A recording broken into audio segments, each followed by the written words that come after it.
Ladies and gentlemen, just earlier today, President Trump dropped a massive $50 million bombshell right on top of one of America's biggest threats. And so, folks, I have a feeling that all of you are going to like today's video. Now, as many of you know, Nicolas Maduro, the narco-trafficking tyrant of Venezuela, has been hell-bent on destroying the United States of America for years now. Under his leadership and personal directive, an absolutely ungodly amount of fentanyl has come flooding into our country, and in fact, in 2020, Maduro actually received a narco-terrorism indictment from the United States Department of Justice.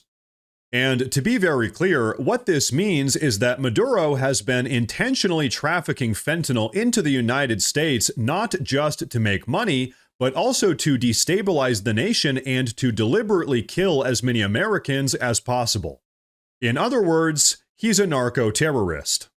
And so, considering how many people in the United States have lost their lives due to the ongoing fentanyl crisis, over 100,000 people per year in fact, it's fair to say that Maduro and his Venezuelan regime have effectively declared war on the United States of America. In fact, to put all of this into perspective, take a look at this.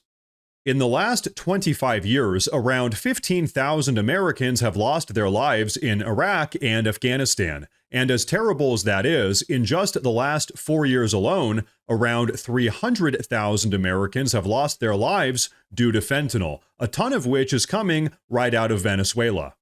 And so, folks, this is what brings us to today's bombshell news. Take a look. Today, the Department of Justice and State Department are announcing a historic $50 million reward for information leading to the arrest of Nicolas Maduro. Maduro uses foreign terrorist organizations like TDA, Sinaloa, and Cartel of the Suns to bring deadly drugs and violence into our country.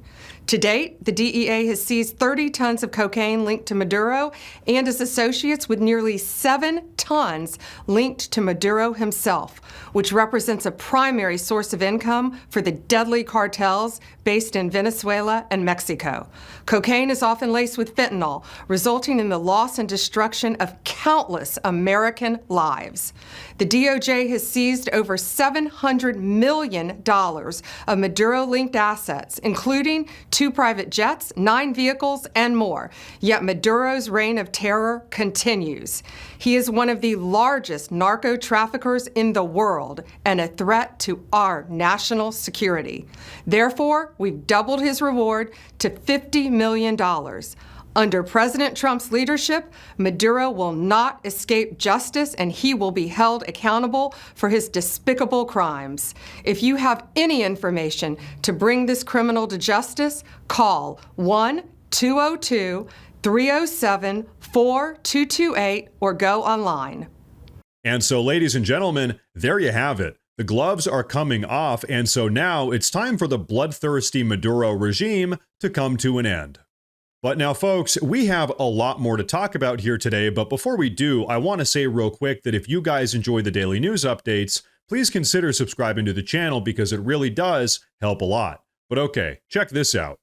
Perhaps the best part about President Trump's plan here is that none of the money being used to increase Maduro's bounty from $25 million up to $50 million is actually coming from U.S. taxpayers. In fact, all of this money is coming from seized assets taken directly from Maduro and his own regime. So in essence, Maduro is effectively paying for his own capture. Now that is the art of the deal. But you know what? What do you say we talk about why this entire situation really is so serious? Take a look. You may have seen recently an FBI assessment that was unclassified that said that the Maduro regime is using and planning to use trained Iraqi terrorists to carry out assassination plots on American soil. Now, very few in this room covered that. I'll let you all ask yourselves why you didn't cover it and why your editors didn't assign that story to you. It's something I think you should think about on your own. But this is a earth-shattering piece of news. The Biden administration imported the terrorist army that our own FBI assesses is planning assassination strikes on American soil against critics of the Maduro regime.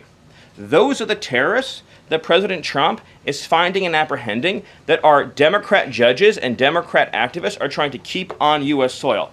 Tren de Aragua has the same legal status as Al-Qaeda and ISIS. MS-13 has the same legal status as Al-Qaeda and ISIS. These are foreign terrorists operating on our soil.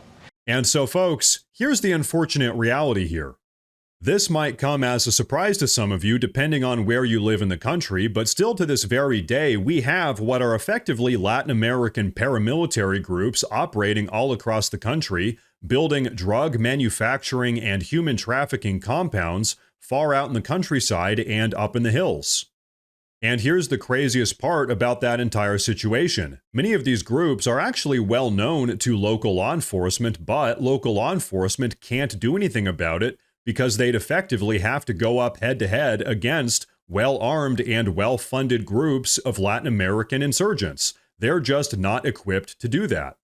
And so this is why, just earlier today, President Trump officially gave the green light to the Pentagon to start using the U.S. military to start cracking down on all of these Latin American cartel paramilitary operations that are all across the country.